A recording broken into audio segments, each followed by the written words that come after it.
প্রিয় দেশবাসী, দেশের শিশু, কিশোর কিশোরী, তরুণ তরুণী, ছাত্রছাত্রী, বয়স্ক বৃদ্ধ, পুরুষ মহিলা সবাইকে আমার সালাম জানাচ্ছি। আসসালামু আলাইকুম।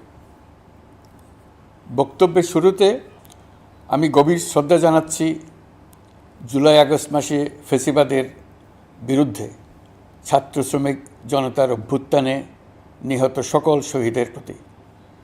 আমি আরও স্মরণ করছি তাদের যারা ফ্যাসিবাদী শক্তির প্রাণঘাতী অস্ত্রের সামনে হিমালয়ের মতো দাঁড়িয়ে অন্যায়ের প্রতিবাদ করে মৃত্যুকে আলিঙ্গন করেছে, আহত হয়েছে, পঙ্গুত্ব বরণ করেছে, হারিয়েছে তাদের চোখের দৃষ্টি। সেই সব বীরদের স্মরণ করছি যারা মিথ্যাচার, লুটপাট, স্বৈরতন্ত্রের বিরুদ্ধে এক দফা দাবি নিয়ে দাঁড়িয়েছিল। কৃতজ্ঞতা চিত্তে স্মরণ করছি আপনাদের ভাই বোনদের, আপনাদের সন্তানদের যারা এই বিপ্লবে অংশগ্রহণ করেছিল। প্রিয় দেশবাসী, আমি আগেও জানিয়েছি, আবারও জানাচ্ছি, গণ অভ্যুত্থানে সকল শহীদের পরিবারকে পুনর্বাসন করা হবে। সকল আহত শিক্ষার্থী, শ্রমিক, জনতার চিকিৎসার সম্পূর্ণ ব্যয় সরকার বহন করবে। আহতদের দীর্ঘমেয়াদী এবং ব্যয়বহুল চিকিৎসা এবং শহীদদের পরিবারের দেখাশোনার জন্য স্বাস্থ্য মন্ত্রণালয়ের নেতৃত্বে একটি পূর্ণাঙ্গ তালিকা প্রস্তুত করা হয়েছে। এখন এই নতুন তথ্য পাওয়ার ভিত্তিতে এই তালিকা হালনাগাদ করা হতে থাকবে। গণ অভ্যুত্থানের শহীদদের স্মৃতি ধরে রাখতে সরকার তার যাত্রা লগ্নে জুলাই গণহত্যা স্মৃতি ফাউন্ডেশন নামে একটি ফাউন্ডেশন প্রতিষ্ঠার উদ্যোগ নেয়। এখন সেই ফাউন্ডেশন তৈরি হয়েছে। সকল শহীদ পরিবার এবং আহতদের সর্বোত্তম চিকিৎসা সহ তাদের পরিবারের সম্পূর্ণ দায়িত্ব এই ফাউন্ডেশন গ্রহণ করছে। এই ফাউন্ডেশনে দান করার জন্য দেশের সকল মানুষ এবং বিদেশে অবস্থানরত বাংলাদেশিদের আমরা আহ্বান জানাচ্ছি। গত মাসে কুমিল্লা, নোয়াখালী, সিলেট অঞ্চলে আকস্মিক বন্যা এসব এলাকার মানুষকে হতভম্ব করে দিয়েছে। এখানে বেশিরভাগ এলাকায় কোনো দিন বন্যা হয়নি। তারা বন্যা মোকাবেলা করে অভ্যস্ত নন। দেশপ্রেমিক সশস্ত্র বাহিনী তাৎক্ষণিকভাবে বন্যা আক্রান্ত সবাইকে রক্ষার জন্য এগিয়ে আসে। সেনা, নৌ এবং বিমান বাহিনী পরস্পরের সঙ্গে সমন্বয় করে একযোগে কাজে নেমে পড়ার ফলে মানুষের দুর্ভোগ কম হয়েছে। এর পরপরই এনজিও এবং সাধারণ মানুষ দেশের সকল অঞ্চল থেকে দলে দলে এগিয়ে এসছে। আমি বিশেষ করে দেশপ্রেমিক সেনাবাহিনীকে আবারও ধন্যবাদ জানাচ্ছি। দেশের সকল দুর্যোগকালে তারা সবসময় আন্তরিকভাবে এগিয়ে এসছে। বিশেষ করে বন্যা ও শান্তি শৃঙ্খলা রক্ষার কাজে তাদের সৈনিক এবং অফিসাররা দিনের পর দিন যেভাবে দায়িত্ব পালন করেছে তার কোনো তুলনা হয় না। জনজীবনে স্বস্তি ও আত্মবিশ্বাস প্রতিষ্ঠায় তাদের ভূমিকা অনন্য। বাংলাদেশ সশস্ত্র বাহিনীর সকল সদস্যকে আমি ধন্যবাদ জানাই তাদের সততা, ত্যাগ ও অসীম দেশপ্রেমের জন্য। দেশের স্বাধীনতা সংগ্রাম থেকে শুরু করে বন্যা, খরা, ঝড়, বৃষ্টি, ঘূর্ণিঝড়, সকল প্রাকৃতিক দুর্যোগে আপনারা সকলের শেষ ভরসার স্থান। দেশের প্রতিটি ক্রান্তিলগ্নে আপনারা দেশের মানুষের পাশে থেকেছেন। দেশের স্বাধীনতার পক্ষে, সার্বভৌমত্বের পক্ষে অবস্থান নিয়েছেন। দেশ গঠনে আপনারা সবার আগে এগিয়ে এসছেন। বিগত জুলাই হতে শুরু হওয়া গণ অভ্যুত্থান, বন্যা, নিরাপত্তা প্রদান, অস্ত্র উদ্ধার সহ সকল কার্যক্রমে আপনারা সফলভাবে দিনরাত কাজ করে যাচ্ছেন। সরকার ও জনগণের পক্ষ থেকে আমি আপনাদের প্রতি কৃতজ্ঞতা জানাচ্ছি। বন্যা আমাদের জনজীবনে আরেকটি দিক উন্মোচন করল। দেশের সকল জায়গায় মানুষের সক্রিয় সহানুভূতির জোয়ার উঠেছিল অবিশ্বাস্য মাত্রায়।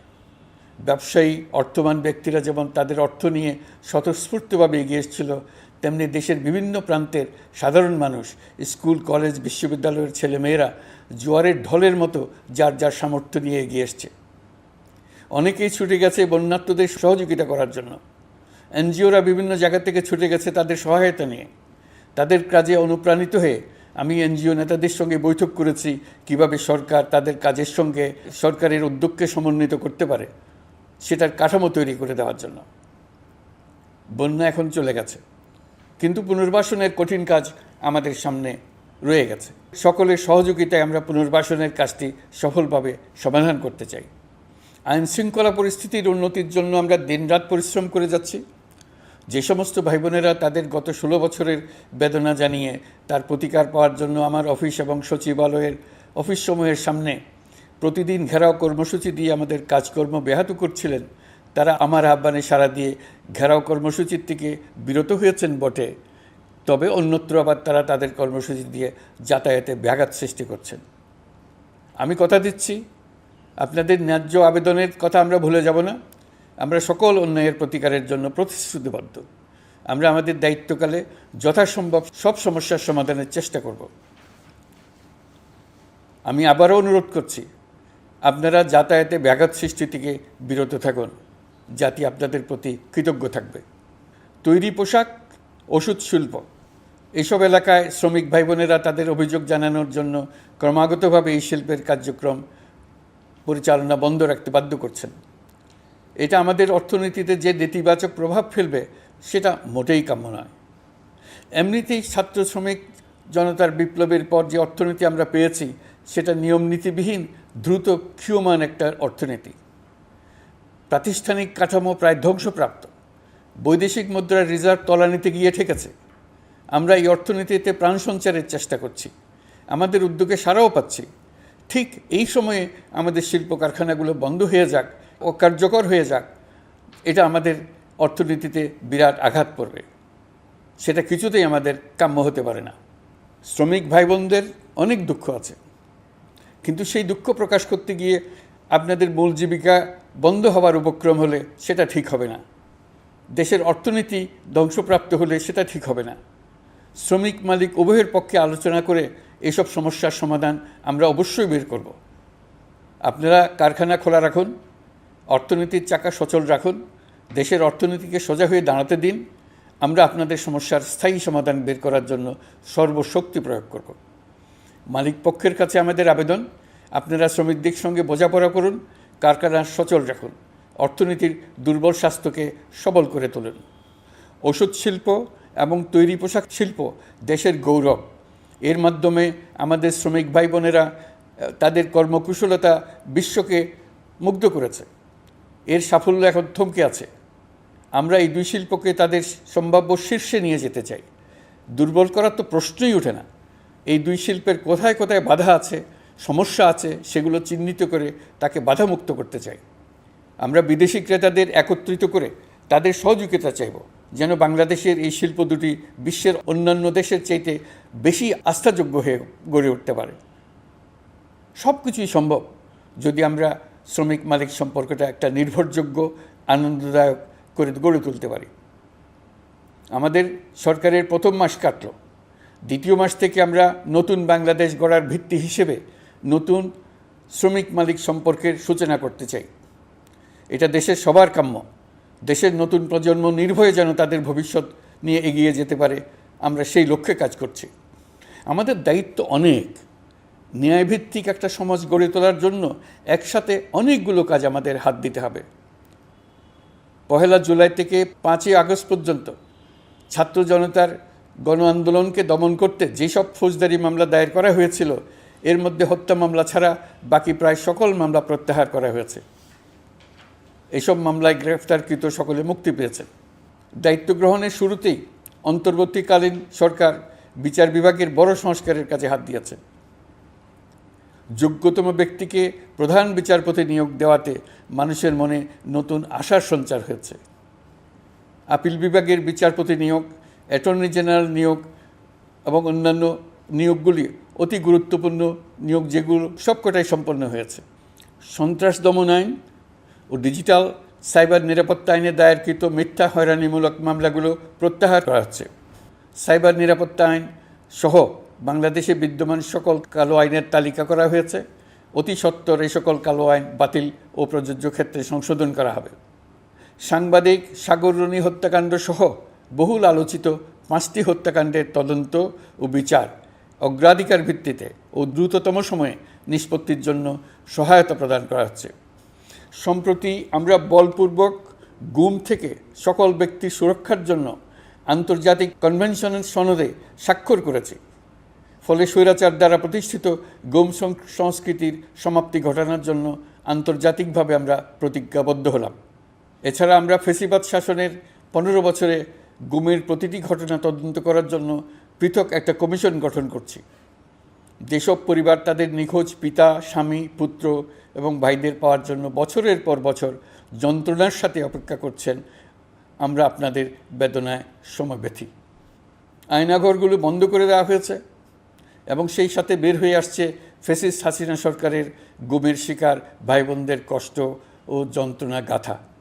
আমাদের তরুণ প্রজন্মের ভবিষ্যৎ যেন উজ্জ্বল হয়, সেটা নিশ্চিত করতে শিক্ষা ব্যবস্থার দিকে আমাদের পূর্ণ নজর রয়েছে। ইতিমধ্যে প্রথম শ্রেণী থেকে দ্বাদশ শ্রেণী পর্যন্ত বর্তমানের ত্রুটিপূর্ণ শিক্ষাক্রম পরিবর্তন করা হয়েছে। বই সংশোধন ও পরিমার্জনের কাজ শেষ পর্যায়ে আছে। এই সংস্কারের কাজ অব্যাহত থাকবে। বিশ্ববিদ্যালয়সমূহের উচ্চ প্রশাসনিক পদগুলো পূরণ করে শিক্ষা কার্যক্রম স্বাভাবিক করার কাজ দ্রুত গতিতে এগিয়ে চলেছে। বেসরকারি শিক্ষা প্রতিষ্ঠানগুলোর পরিচালনা বোর্ডে দখলদারিত্বের রাজনীতি বন্ধ করার ব্যবস্থাও নেওয়া হয়েছে।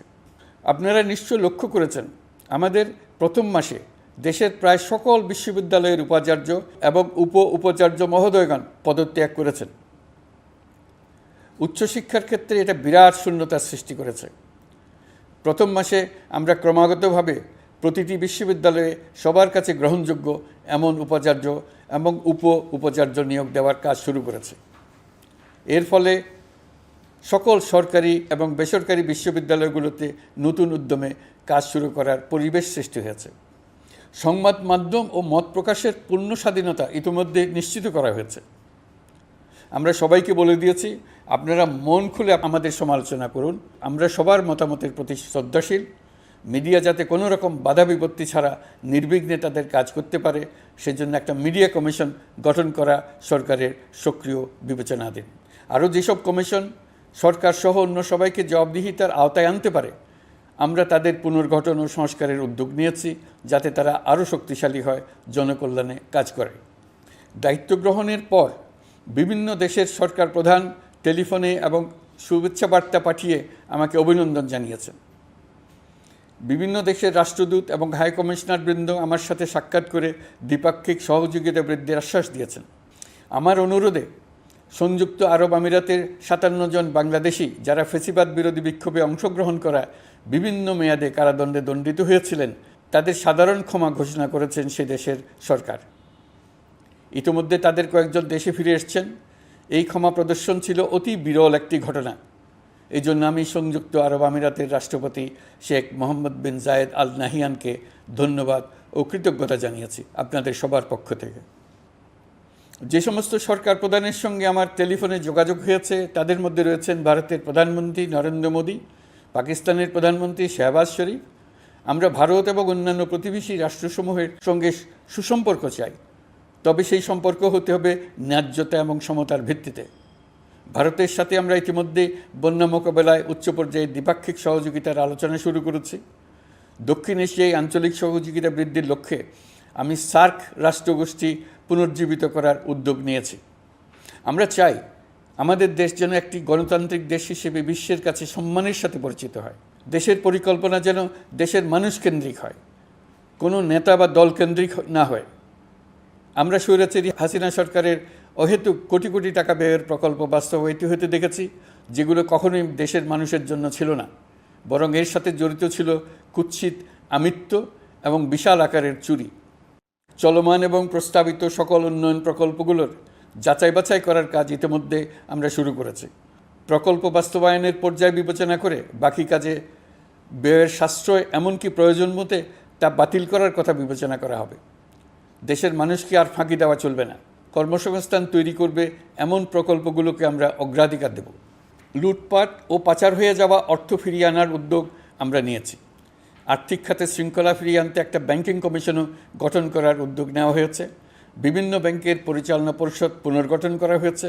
ব্যাংকিং খাতে এই এক মাসে বিরাট পরিবর্তন এসেছে, আপনারা নিশ্চয়ই সেটা লক্ষ্য করেছেন।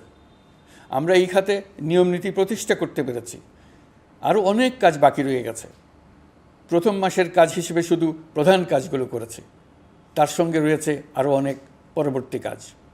ফ্যাসিবাদী সরকার লুটপাট করার জন্য নতুন করে 60,000 কোটি টাকা ছাপিয়ে বাজারে ছাড়ার কারণে মুদ্রাস্ফীতির শিকার হয়েছে দেশের মানুষ। এই অতুলনীয় মুদ্রাস্ফীতি নিয়ন্ত্রণ অন্তর্বর্তী সরকারের অন্যতম প্রধান লক্ষ্য। মুদ্রাস্ফীতি নিয়ন্ত্রণের লক্ষ্যে পলিসি সুদের হার বৃদ্ধি করে 9% উন্নীত করা হয়েছে। মূল্যস্ফীতি থেকে সাধারণ মানুষকে সুরক্ষা দেওয়ার উদ্দেশ্যে ওএমএস খাদ্যবান্ধব কর্মসূচি সহ সুলভ মূল্যে প্রান্তিক মানুষের কাছে নিত্য প্রয়োজনীয় দ্রব্য সরবরাহ চলমান রাখা হয়েছে। মূল্যস্ফীতি মোকাবেলায় চলতি অর্থবছরে চাল ও গম আমদানির জন্য 5,800 কোটি টাকা, আভ্যন্তরীণ সংগ্রহের জন্য 8,900 কোটি টাকা এবং খাদ্য ভর্তুকির 3টি প্রোগ্রামের জন্য 7,360 কোটি টাকা বরাদ্দ রাখা হয়েছে। বিভিন্ন স্টেক হোল্ডারের সাথে সভা করে মূল্যস্ফীতি নিয়ন্ত্রণের করণীয়সমূহ চিহ্নিত করা হয়েছে। পরিচালন ও উন্নয়ন ব্যয় যৌক্তিক পরিমাণে হ্রাস করার জন্য কার্যক্রম গ্রহণ করা হয়েছে। কৃষিপণ্য উৎপাদনের জন্য সার আমদানির ক্ষেত্রে প্রয়োজনীয় বৈদেশিক মুদ্রার সরবরাহ নিশ্চিত করার পদক্ষেপ নেওয়া হয়েছে। প্রকৃত চাষিগণ যাতে কৃষি ঋণ পেয়ে থাকেন তা নিশ্চিত করার উদ্যোগ নেওয়ার পাশাপাশি কৃষি ঋণের পরিমাণ বৃদ্ধি করা হয়েছে। মার্কিন ডলারের বিপরীতে টাকার বিনিময় হার স্থিতিশীল রাখার লক্ষ্যে বৈদেশিক মুদ্রার বিনিময় হারকে বাজারভিত্তিক করা হয়েছে। কালো টাকা সাদা করার অনৈতিক অনুমতি বাতিল করা হয়েছে। বৈদেশিক মুদ্রার রিজার্ভ বৃদ্ধি করতে বিভিন্ন উন্নয়ন সহযোগীদের কাছ থেকে বাজেট সাপোর্ট চাওয়া হয়েছে। আন্তর্জাতিক মুদ্রা তহবিল থেকে অতিরিক্ত 3 বিলিয়ন মার্কিন ডলার, বিশ্বব্যাংক থেকে অতিরিক্ত 1 বিলিয়ন ডলার, জাইকা থেকে অতিরিক্ত 1 বিলিয়ন মার্কিন ডলার প্রদানের অনুরোধ করা হয়েছে। রূপপুর পারমাণবিক বিদ্যুৎ কেন্দ্র নির্মাণ প্রকল্পের অগ্রিম অর্থ পরিশোধ এবং বকেয়া পাওনা নিয়ে রাশিয়ান ফেডারেশনের সাথে অর্থ মন্ত্রণালয়ের আলোচনা চলছে। পাইপলাইনে থাকা 48 বিলিয়ন মার্কিন ডলার বৈদেশিক সহায়তা ব্যবহারের উদ্যোগ নেওয়া হয়েছে। মেগা প্রকল্পের নামে লুটপাট বন্ধের পাশাপাশি স্বাস্থ্য ও শিক্ষা খাতে বরাদ্দ বৃদ্ধির পরিকল্পনা গ্রহণ করা হয়েছে। বৈদেশিক মুদ্রার রিজার্ভের উপর চাপ কমানোর লক্ষ্যে রাশিয়া এবং চীন থেকে প্রাপ্ত ঋণের সুদের হার কমানো এবং ঋণের মেয়াদ বৃদ্ধির জন্য অনুরোধ জানানো হয়েছে। সকল উন্নয়ন সহযোগীদের সাথে সম্পর্ক আরও নিবিড় করার উদ্যোগ নেওয়া হয়েছে। সকল অর্থনৈতিক সূচক এবং পরিসংখ্যানের প্রকৃত মান বা সংখ্যা প্রকাশের জন্য নির্দেশনা প্রদান করা হয়েছে। জিডিপি, মূল্যস্ফীতি ইত্যাদি সঠিক উপাত্ত সংগ্রহ, প্রাক্কলন ও প্রকাশের জন্য নির্দেশনা দেওয়া হয়েছে। জাতীয় রাজস্ব বোর্ড এবং অর্থ বিভাগের রাজস্ব আয় সম্পর্কিত উপাত্তের মধ্যে পার্থক্য নিরসনে উদ্যোগ নেওয়া হয়েছে। প্রকৃত রপ্তানি আয় নিরূপণ এবং প্রকাশের নির্দেশনা দেওয়া হয়েছে। জাতীয় রাজস্ব বোর্ডের অটোমাইজেশনের লক্ষ্যে পরিকল্পনা গ্রহণ করা হয়েছে। পুঁজিবাজারকে স্বাভাবিক ধারায় ফিরিয়ে আনতে সিকিউরিটি এক্সচেঞ্জ কমিশন পুনর্গঠন করা হয়েছে।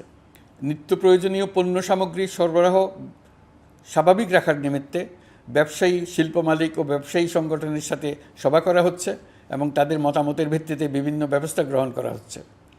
বিদ্যমান মজুদ ও ঘাটতি মূল্যায়ন করে ভবিষ্যৎ চাহিদা পর্যালোচনা করে স্থানীয় উৎপাদন বৃদ্ধির পাশাপাশি আমদানি পর্যায়ে বিভিন্ন জটিলতা দূরীকরণ, বন্দর ও বড় মোকামসহ পরিবহন ব্যবস্থার বিভিন্ন সমস্যা সমাধানে সংশ্লিষ্ট সকল মন্ত্রণালয়, দপ্তর, বিভাগকে প্রয়োজনীয় নির্দেশ দেওয়া হয়েছে। এই জন্য তেল, চিনি, ডিম ও মাংস উৎপাদনকারী বৃহৎ প্রতিষ্ঠানসমূহের সাথে সভা ও মতবিনিময় করা হচ্ছে। নিত্য প্রয়োজনীয় কিছু দ্রব্যাদি যেমন পেঁয়াজ, আলু এসবের দাম আরও কমানোর জন্য বিদ্যমান শুল্ক হার হ্রাসের বিষয়ে এনবিআরকে প্রয়োজনীয় নির্দেশনা দেওয়া হয়েছে। ইতোমধ্যে এনবিআর পেঁয়াজ, আলু ও কতিপয় কীটনাশকের ক্ষেত্রে আমদানি শুল্ক হ্রাস এবং ক্ষেত্র বিশেষে রেগুলেটরি শুল্ক প্রত্যাহার করে এসআরও জারি করেছে। নিম্ন আয়ের 1 কোটি পরিবারকে টিসিবির মাধ্যমে হ্রাসকৃত মূল্যে কিছু পণ্য যেমন পরিবার প্রতি চাল মাসে 5 কেজি, সয়াবিন তেল মাসে 2 কেজি, মসুর ডাল মাসে 2 কেজি দেওয়া হচ্ছে। এটি সামনের দিনগুলোতে অব্যাহত রাখা হবে। সরকার দায়িত্ব গ্রহণের পর জনপ্রত্যাশা অনুযায়ী বিদ্যুৎ, জ্বালানি ও খনিজ সম্পদ মন্ত্রণালয় হতে বিদ্যুৎ ও জ্বালানির দ্রুত সরবরাহ বৃদ্ধি আইনের অধীনে চলমান সকল প্রকার নেগোসিয়েশন, প্রকল্প বাছাই এবং ক্রয় প্রক্রিয়াকরণ কার্যক্রম আপাতত স্থগিত করা হয়েছে। গত 1.5 দশকে এই আইন ব্যবহার করে লক্ষ কোটি টাকা লুটপাট হয়েছে।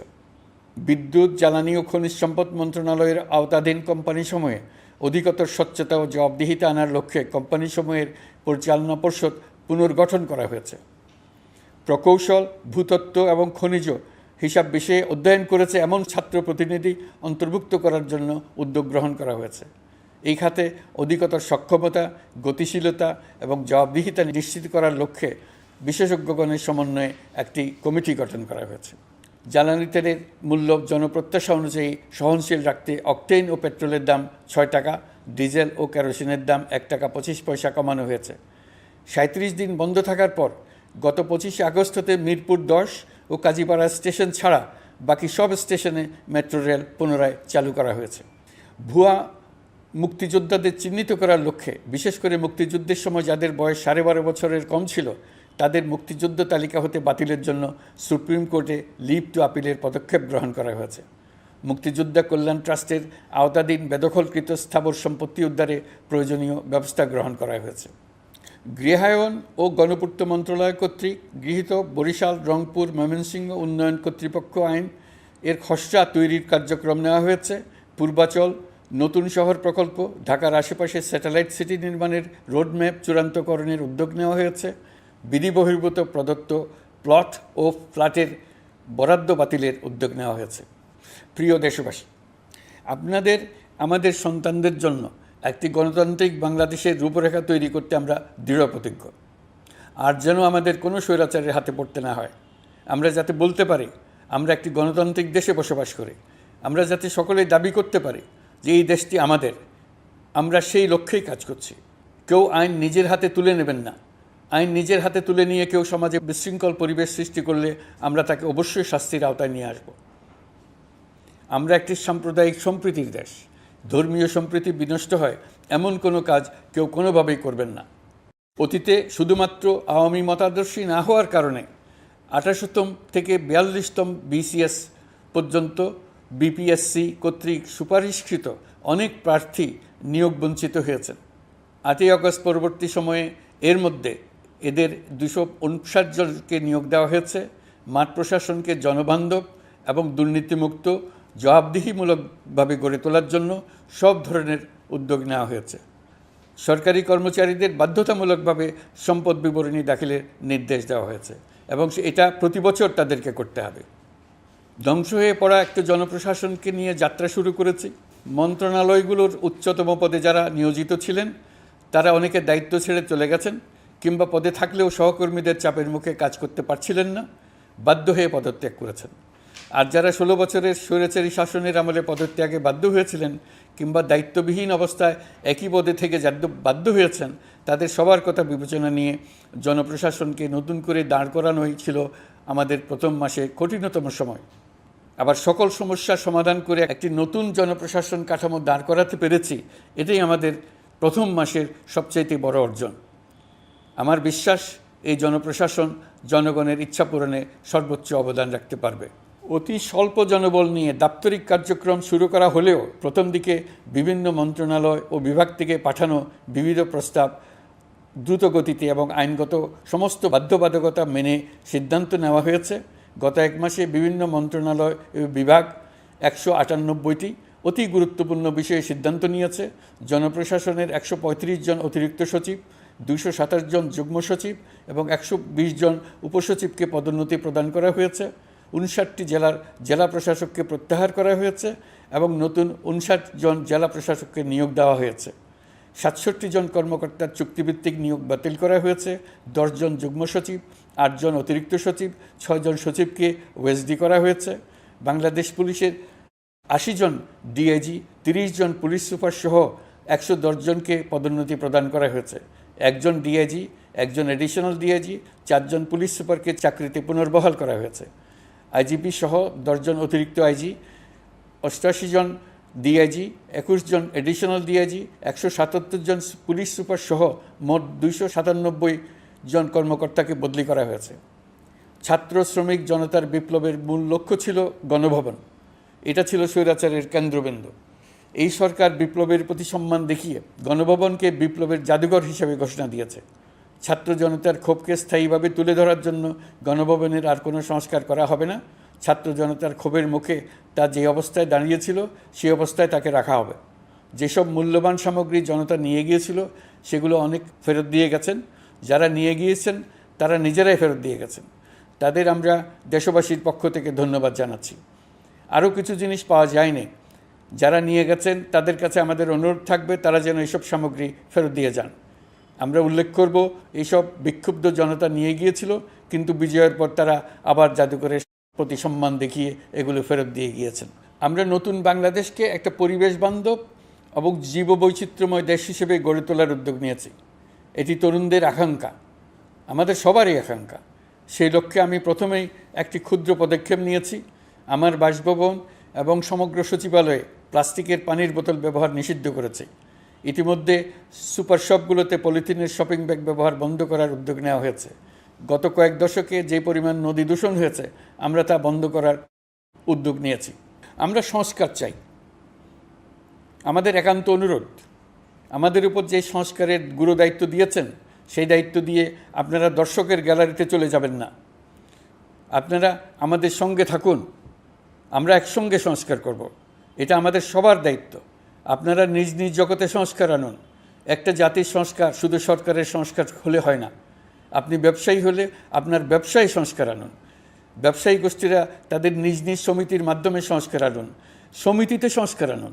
নতুন করে সমিতি গঠনতন্ত্র সংশোধন করুন। আপনি শ্রমিক হলে আপনার ক্ষেত্রে আপনি সংস্কার করুন। আপনি রাজনৈতিক নেতাকর্মী হলে আপনার ক্ষেত্রে সংস্কার করুন। আপনি প্রতিষ্ঠান প্রধান হলে আপনার প্রতিষ্ঠানে সংস্কার আনুন। আমি এটাকে সুযোগ হিসেবে গ্রহণ করার জন্য সবাইকে আহ্বান জানাচ্ছি। এই সংস্কারের মাধ্যমে আমরা জাতি হিসেবে নতুনভাবে যাত্রা শুরু করতে চাই। আমাদের এই যাত্রা আমাদেরকে পৃথিবীর একটা সম্মানিত জাতি হিসেবে প্রতিষ্ঠিত করুক, এটাই আমাদের সবার কাম্য, এটাই আমাদের সবার লক্ষ্য। গত এক মাসে আমি বেশ কিছু রাজনৈতিক দলের সঙ্গে পৃথকভাবে বসছি, তাদের সঙ্গে মতামত বিনিময় করেছি। তারা আমাদের উৎসাহিত করেছেন, ছাত্র শ্রমিক জনতার বিপ্লবের লক্ষ্যের প্রতি সমর্থন জানিয়েছেন, সংস্কারের কাজে পূর্ণ সহযোগিতার দেওয়ার আশ্বাস দিয়েছেন। আমি দেশের বিশিষ্ট সম্পাদক বৃন্দের সঙ্গে মত বিনিময় করেছি, তারাও সংস্কারের কাজে পূর্ণ সহযোগিতা দেওয়ার আশ্বাস দিয়েছেন। তারা বিভিন্ন বিষয়ে মূল্যবান পরামর্শ দিয়েছেন। সবার পরামর্শ নিয়ে এখন আমাদের অগ্রসর হওয়ার পালা। আমি বিশিষ্ট ব্যবসায়ীদের সঙ্গে বৈঠক করেছি, তাদের কাছে আমাদের সরকারের লক্ষ্যগুলো ব্যাখ্যা করেছি, তারাও আমাদের লক্ষ্যের সঙ্গে একমত প্রকাশ করেছেন। আপনারা জানেন, ছাত্র শ্রমিক জনতার ঐতিহাসিক জুলাই গণ অভ্যুত্থানের মুখে এবং হাজারো মানুষের আত্মদানের বিনিময়ে বাংলাদেশে ফ্যাসিস্ট সরকারের পতন হয়েছে। এই গণ অভ্যুত্থানের বার্তা ও আকাঙ্ক্ষা বাস্তবায়নের জন্য একটি অভূতপূর্ব সময় ও সুযোগ আমরা এর মধ্য দিয়ে অর্জন করেছি। এর বাস্তবায়ন তথা বাংলাদেশের ফ্যাসিজম বা স্বৈরতান্ত্রিক শাসন পুনরাবৃত্তির আশঙ্কা রোধ এবং জনমালিকানা ভিত্তিক কল্যাণমুখী জনস্বার্থে নিবেদিত একটি রাষ্ট্র ব্যবস্থা প্রবর্তনের লক্ষ্যে কিছু জাতীয় ভিত্তিক সংস্কার সম্পন্ন করা জরুরি হয়ে পড়েছে। উক্ত সংস্কার ভাবনার অন্যতম কেন্দ্রবিন্দু হচ্ছে সুষ্ঠু নির্বাচন ব্যবস্থা, সুশাসন প্রতিষ্ঠা করা। আমরা যেহেতু জনগণের ভোটাধিকার ও জনগণের মালিকানায় বিশ্বাস করি, সেহেতু নির্বাচন ব্যবস্থার উন্নয়নে আমাদের সংস্কার ভাবনায় গুরুত্ব পেয়েছে অধিক। আমরা মনে করি নির্বাচনের নামে সংখ্যাগরিষ্ঠতার একাধিপত্য ও দুঃশাসন মানুষের উপর চাপিয়ে দেওয়া বা এর মাধ্যমে এক ব্যক্তি বা এক পরিবার বা কোনো গোষ্ঠীর কাছে সকল ক্ষমতা কুক্ষিগত করে রাখার কোনো ক্রমেই গ্রহণযোগ্য নয়। এসব আশঙ্কা রোধ করার জন্য নির্বাচনের সাথে সম্পর্কিত নির্বাচন কমিশন সহ অন্যান্য প্রতিষ্ঠানগুলোর সংস্কারের কথা আমরা ভাবছি। নির্বাচন ব্যবস্থার সাথে সম্পর্কিত প্রতিষ্ঠান হিসেবে পুলিশ প্রশাসন, জনপ্রশাসন, বিচার প্রশাসন, দুর্নীতি দমন কমিশন এই 4টি প্রতিষ্ঠানের সংস্কার করা সুষ্ঠু ও অবাধ নির্বাচনের জন্য অপরিহার্য। এসব প্রতিষ্ঠানের সংস্কার জনমালিকানা ভিত্তিক, জবাবদিহিমূলক এবং কল্যাণমূলক রাষ্ট্র ব্যবস্থা প্রতিষ্ঠায়ও অবদান রাখবে বলে আমি বিশ্বাস করি। এর পাশাপাশি সমাজের সকল স্তরের মানুষের প্রতিনিধিত্ব ও স্বার্থ নিশ্চিত করার জন্য এবং জুলাই গণ অভ্যুত্থানের বার্তাকে প্রতিফলিত করার জন্য সাংবিধানিক সংস্কারের প্রয়োজন আমরা অনুভব করছি। এসব বিষয়ে সংস্কার করার প্রাথমিক পদক্ষেপ হিসেবে আমরা প্রাথমিকভাবে 6টি কমিশন গঠন করার সিদ্ধান্ত নিয়েছি। এসব কমিশনের কাজ পরিচালনার জন্য বিষয়ভিত্তিক অভিজ্ঞতা বিবেচনা করে 6 জন বিশিষ্ট নাগরিকের নেতৃত্বে এই কমিশনগুলো পরিচালনা করার দায়িত্ব দিয়েছি। এরপর আরও বিভিন্ন বিষয়ে কমিশন গঠন করার প্রক্রিয়া আমরা অব্যাহত রাখব। নির্বাচন ব্যবস্থা সংস্কার কমিশনের প্রধান হিসেবে দায়িত্ব পালন করবেন ডক্টর বদিউল আলম মজুমদার। পুলিশ প্রশাসন সংস্কার কমিশনের প্রধান হিসেবে কাজ করবেন জনাব সরফরাজ চৌধুরী। বিচার বিভাগ সংস্কার কমিশনের প্রধান হিসেবে দায়িত্ব পালন করবেন বিচারপতি শাহ আবু নাঈম মমিনুর রহমান। দুর্নীতি দমন সংস্কার কমিশনের প্রধান হিসেবে দায়িত্ব পালন করবেন ডক্টর ইফতেখারুজ্জামান। জনপ্রশাসন সংস্কার কমিশনের প্রধান হিসেবে দায়িত্ব পালন করবেন জনাব আব্দুল মুহিত চৌধুরী। সংবিধান সংস্কার কমিশনের প্রধান হিসেবে দায়িত্ব পালন করবেন ডক্টর শাহদিন মালিক। এসব কমিশনের অন্য সদস্যদের নাম কমিশন প্রধানদের সাথে আলোচনা করে ঠিক করা হবে। কমিশনগুলোর আলোচনা ও পরামর্শ সভায় উপদেষ্টা পরিষদের সদস্য, ছাত্র, শ্রমিক জনতা আন্দোলনের প্রতিনিধি, নাগরিক সমাজ ও রাজনৈতিক দলের প্রতিনিধিরা উপস্থিত থাকবেন। পূর্ণাঙ্গভাবে গঠিত হওয়ার পর কমিশন আনুষ্ঠানিকভাবে তাদের কাজ আগামী 1 অক্টোবর থেকে শুরু করতে পারবে বলে আমি আশা করছি এবং এটি পরবর্তী 3 মাসের মধ্যে সম্পন্ন হবে বলে আমরা ধারণা করছি। কমিশনের রিপোর্টের ভিত্তিতে সরকার পরবর্তী পর্যায়ে প্রধান রাজনৈতিক দলগুলোর সাথে পরামর্শ সভার আয়োজন করবে। চূড়ান্ত পর্যায়ে ছাত্র সমাজ, নাগরিক সমাজ, রাজনৈতিক দলের প্রতিনিধি, সরকারের প্রতিনিধি নিয়ে ব্যাপক ভিত্তিক 3 থেকে 7 দিন ব্যাপী একটি পরামর্শ সভার ভিত্তিতে সংস্কার ভাবনার রূপরেখা চূড়ান্ত করা হবে। এতে এই রূপরেখা কীভাবে বাস্তবায়ন হবে তার একটি ধারণাও দেওয়া হবে। এই আয়োজন জুলাই গণঅভ্যুত্থানের বার্তা বাস্তবায়ন ও রাষ্ট্র পুনর্নির্মাণ তাগিদের ঐক্যবন্ধনে গোটা জাতিকে শক্তিশালী ও আশাবাদী করে তুলবে বলে আমাদের বিশ্বাস। প্রিয় দেশবাসী, আমাদের সামনে অনেক কাজ। সবাই মিলে একই লক্ষ্যে আমরা অগ্রসর হতে চাই। আমাদের মধ্যে, বিশেষ করে আমাদের নতুন প্রজন্মের মধ্যে যে সুপ্ত প্রতিভা লুকিয়ে আছে সেটা যেন বিনা বাধায় রাষ্ট্রের এবং সমাজের সহযোগিতায় প্রকাশ করতে পারি, সেই সুযোগের কাঠামো তৈরি করতে চাই। সকলে মিলে আমাদের পরিবারের প্রতিটি সদস্যকে, সে ঝাড়ুদার হোক, ছাত্র হোক, শিক্ষক হোক, যে কোনো ধর্মের হোক, সবার সমান অধিকার নিশ্চিত করতে চাই। এই হলো আমাদের সংস্কারের মূল লক্ষ্য। আসুন ছাত্র শ্রমিক জনতার এই বিপ্লবের লক্ষ্যকে আমরা দ্রুত বাস্তবায়ন করি। আমাদের প্রথম মাসে আমরা যেই গতিতে, যে উদ্যম নিয়ে কাজ এগিয়ে নিয়ে যাওয়ার কথা চিন্তা করেছিলাম সেটা হয়তো করতে পারিনি বাস্তব অবস্থার পরিপ্রেক্ষিতে। দেশের আইনশৃঙ্খলা পরিস্থিতি স্বাভাবিক রাখা গেলে আশা করি আমরা আমাদের গতি অনেক বাড়াতে পারব। এই জন্য দেশের সকল মানুষের কাছে, শিক্ষক, ছাত্রছাত্রী, কৃষক, শ্রমিক, পেশাজীবী, বড় ব্যবসায়ী, ক্ষুদ্র ব্যবসায়ী, দিনমজুর, গৃহিণী, সকলের সহযোগিতা চেয়েছি। আমাদের কাজ বড় কঠিন, কিন্তু জাতি হিসেবে এবার ব্যর্থ হওয়ার কোনো অবকাশ আমাদের নেই। আমাদেরকে সফল হতেই হবে। এই সাফল্য আপনাদের কারণেই আসবে, আপনার সহযোগিতার কারণেই আসবে। আমাদের কাজ হবে আপনার আমার স্বপ্নকে বাস্তবে রূপায়িত করা। এখন আমরা আমাদের 2য় মাস শুরু করছি। আমাদের 2য় মাসে যেন আপনাদের মনে দৃঢ় আস্থা সৃষ্টি করতে পারি, সেই চেষ্টা করে যাব। ধৈর্য ধরুন, এই কথাটি আমি মোটেই আপনাদের বলবো না। আমরা সবাই অধৈর্য হয়ে পড়েছি। এত সব কাজ কখন যে শেষ হবে এটা চিন্তা করে আমরা অধৈর্য হব, কেন হব না? কিন্তু সঠিকভাবে কাজ করব, কাজে কোনো অধৈর্যের চিহ্ন রাখব না। প্রিয় দেশবাসী, দেশের শিশু, কিশোর কিশোরী, তরুণ তরুণী, ছাত্রছাত্রী, বয়স্ক, বৃদ্ধ, পুরুষ, মহিলা, সবাইকে আবারও আমার সালাম জানাচ্ছি। আসসালামু আলাইকুম। আপনাদের সবাইকে ধন্যবাদ জানাচ্ছি। মহান আল্লাহ আমাদের সকলের সহায় হন।